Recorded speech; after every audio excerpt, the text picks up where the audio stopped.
In this video, I'll be demonstrating the hair and fur brush pack I created for Rebelle. You can download these brushes from my website at aaronrutten.com. I'll be demonstrating on this image here, which is a drawing of a face that I repurposed. I used Photoshop to remove the hair, and I have some other layers here which I will explain momentarily. It can be helpful to create a hairline layer ahead of time, and this just creates a scalp that fills in behind the strands of hair that you'll be painting. You don't have to do this, but I find it makes it easier.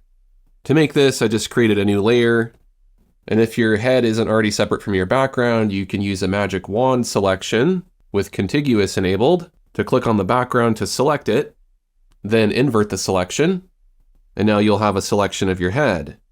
You can use a soft edge brush, and then you can paint where you want your hairline to be.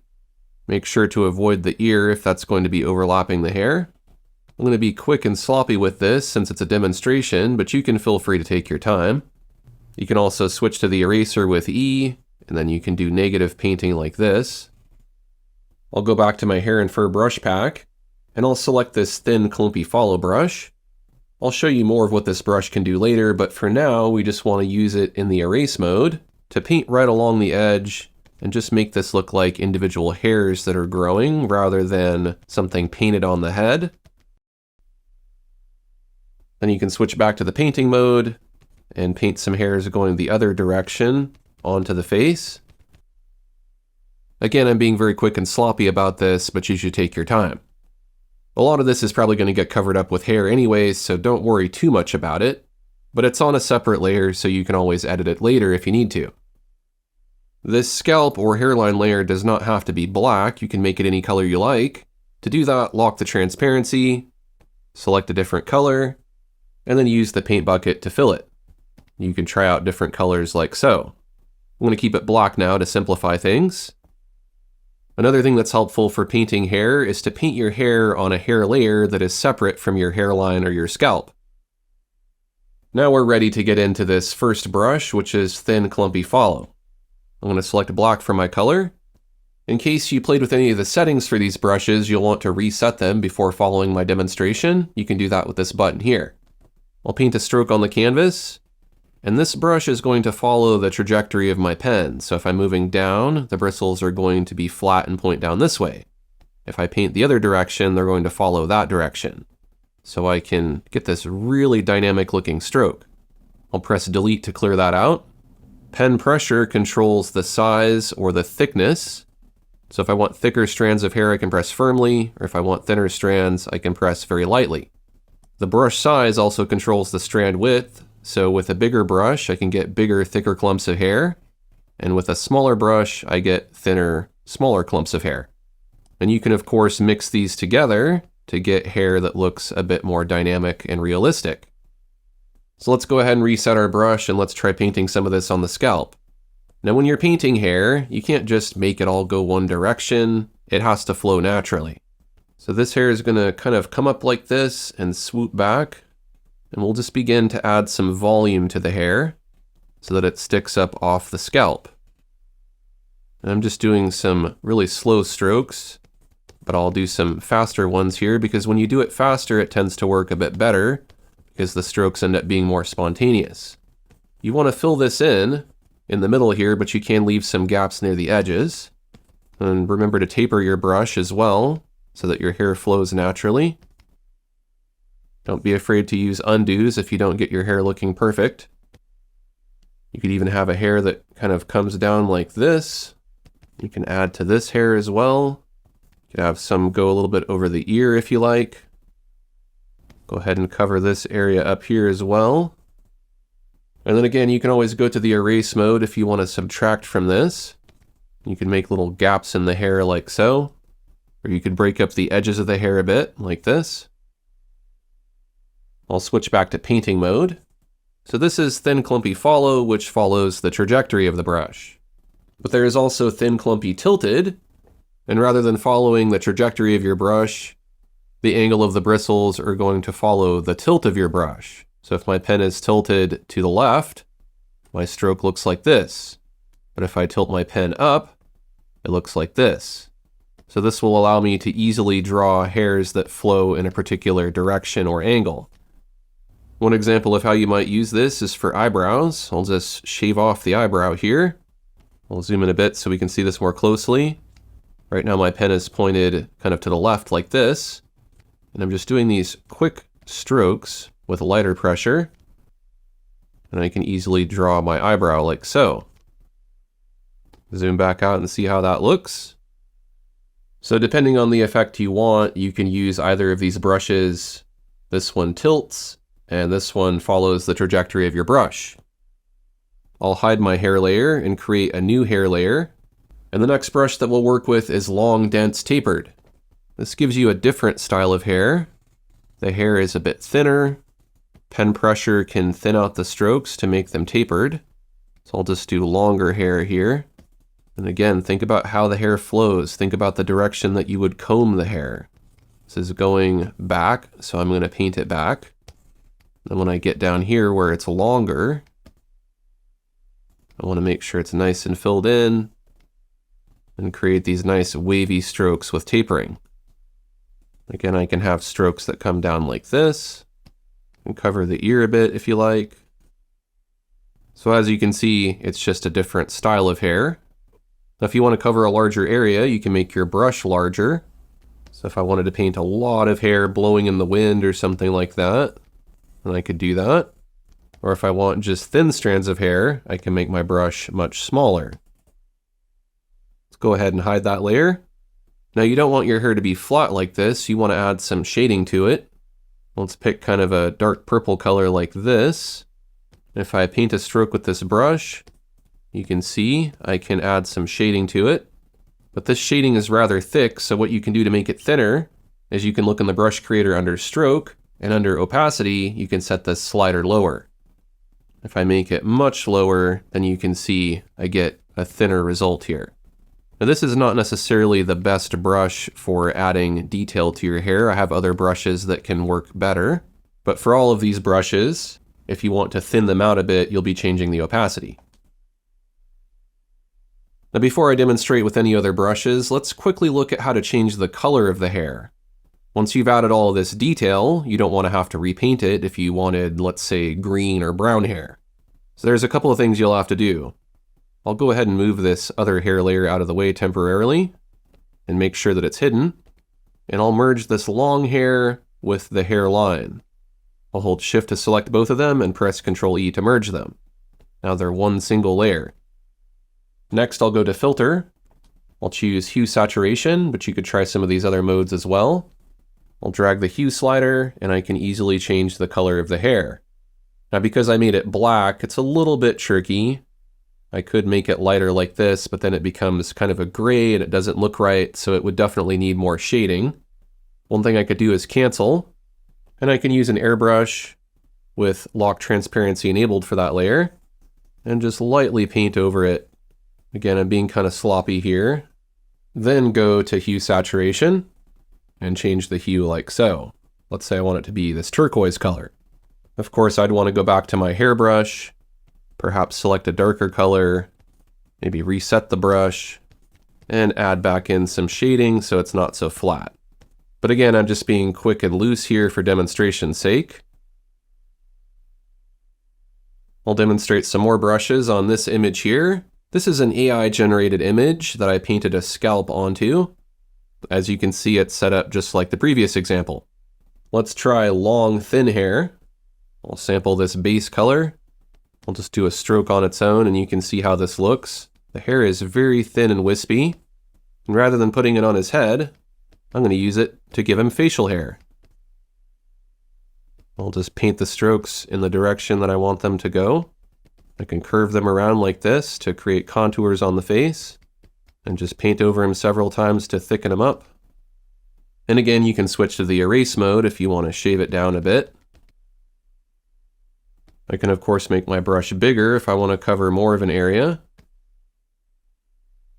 But when you make it really big, it's a bit harder to control. So you may want to go over it with a smaller brush afterward. And of course you can erase if you overdo it. Let's delete that. And let's try Long Clumpy next. I'll use this for facial hair again. You can see that this brush is a bit more dynamic. You can taper it using pen pressure. And you can make short hairs, long hairs, and everything in between. So I'll just use it to paint another beard here on this person. Again, you want to follow the contours of the face. It works equally well for hair. You can make longer hair like this. So you may want to use this brush to block in the hair. And then you could go over it with one of the other brushes that we used earlier, such as Thin Clumpy Follow. And you could add some extra little details over that. And as you can see, we have Abraham Lincoln. Long Clumpy also works well for adding shading. So maybe this is hair that is gray, or maybe it's just shiny and it just has some depth and dimension to it. We can use it on the long hair as well. If I want the shading to be thicker, I'll use heavy pressure, and if I want it to be thinner, I'll use light pressure. Again, I can't say this enough, follow the contour of the hair. You can kind of use your imagination here, or you can use a reference. Now, if you find this brush smudges a bit too much, you can set it to the paint mode, and it won't smudge at all. Make my color a bit lighter, and just add a few highlights over that. I think that gives you an idea of what this brush can do. I'll delete this hair and start over. Let's see what thick clumpy hair can do. Any brush that has thick in the name has impasto depth or thickness, which can be controlled in the visual settings. To show you how this works, I'll select a dark gray color, and I'll just paint here on the scalp. I'll zoom in, and if I play with the impasto depth slider, I can add or remove shadows and highlights. So the paint is thicker when there's more impasto depth, and thinner when there's less. So if I wanted to add some texture to this really short hair and just give the impression of hair, I can very easily do that. If you want the hair to be much thicker, you can go to the brush creator under paint, and you can increase the max impasto height, and you'll get strokes that are even thicker. Now he's got some Brill cream in his hair. And you don't have to use this brush with any impasto depth. I can remove it all like so, select a lighter color, and just use this to paint over the existing hair to make it look nice and detailed and shiny. Make my color even lighter, and there you go. This brush could also work well for adding detail to fur on wildlife, but we'll come back to those techniques later in this demonstration. I'll delete the hair to clear it out. Let's try a long, thick hair. This is another brush that gives you a nice hair texture effect. So I'm just following the direction of the hair. And this looks like a bunch of hairs that are overlapping each other. Again, I'm being sloppy here and I'm painting outside the hair a bit. Might get a little bit on the ears by accident, so you'll want to take your time doing this. You can always switch to the eraser and clean up anything that spills outside of where you want it. And again, you can go back and forth between the other brushes and you can add in some detail. So if this is too even of a pattern, you can break it up a bit. And now it looks more natural. Let's have a look at thick variable. If I paint a stroke with this, you can see the hair is nice and smudgy with a lot of detail in it. If I use lighter pressure, I'm going to get more of a smudginess. If I use heavier pressure, then I'll get a thicker, wider stroke. Let's add a different style of hair here. Maybe this is a shorter hairstyle. And again, if you wanted to add some color on top of that to create shading, you can select a different color. You may also want to just merge your hair and your hairline if you're happy with the silhouette that you've drawn. Lock the transparency, and then look under stroke in the brush creator and lower the opacity a bit. And now you can add some detail to your hair. Make my color a bit lighter. And then if you want to, you can switch to the blending mode. This will only blend, and you can blend some of the harsher transitions together. And that gives you a pretty decent hair effect. I've reverted my template here. The next brush we'll look at is Curly Tufts. I'll sample my scalp color here, and I'll paint right along the edge to create hair that is curly. If you want the curls to be bigger, you can of course make your brush bigger. And now we have Kramer from Seinfeld. Again, you can merge this with your hairline layer, lock the transparency, and if you wanted to add other colors to that, you can. Now this ends up being a bit too thick, so again, I'll reduce the opacity. You may also want to increase the spacing. Now I'll get something that isn't too thick. And again, if you find that it blends and kind of pulls in some of the background color, just set it to the paint mode, and then you can avoid that. This is another brush that would work really well for animals. I've switched to a different template. This is a hairless cat that was AI generated. I've created a layer mask here, and this will protect the eyes and nose from anything painting on it, since those won't be covered. You can use this to cover any bare areas that you don't want fur on. I've also added separate layers for the head fur and the body fur, since the head is overlapping the body. And the body fur, of course, has a layer mask as well. So just to show you how this works, if I paint over here with this fur, it's not going to go onto the face.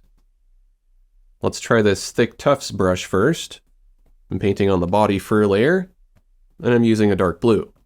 This brush follows the angle of your pen, so I'm tilting my pen down right now to have the fur go down, and I can turn it to point to the left to have the fur point that direction. Now, it can be very difficult to go the opposite direction because it's really hard to tilt your arm at this angle, so you can press Shift F to flip your canvas, and then now you're painting at a more natural, comfortable angle. Let's fill this in, make a nice mane for my cat here. If I want to flip it back, I can do that and just thicken this up a bit. Now if I want to add some shading, I can lock the transparency, select a lighter color, and I can paint some fur over that. Again, if I want it to be thinner, just reduce the opacity. Now keep in mind when you're shading, there would naturally be a bit of shadow underneath the head. I'll make sure to leave that in. Flip my canvas. Make the color even lighter. Now I've got a pretty good looking mane for my cat. Just like the other brushes, you can switch to blending mode, and you can blend these colors together a bit. Let's switch to another brush called Thin Tufts. Sample that base color that I was using. I'll need to disable lock transparency. Now I can paint with this brush. This brush also follows the angle of your pen. I'll add some hair to the legs here.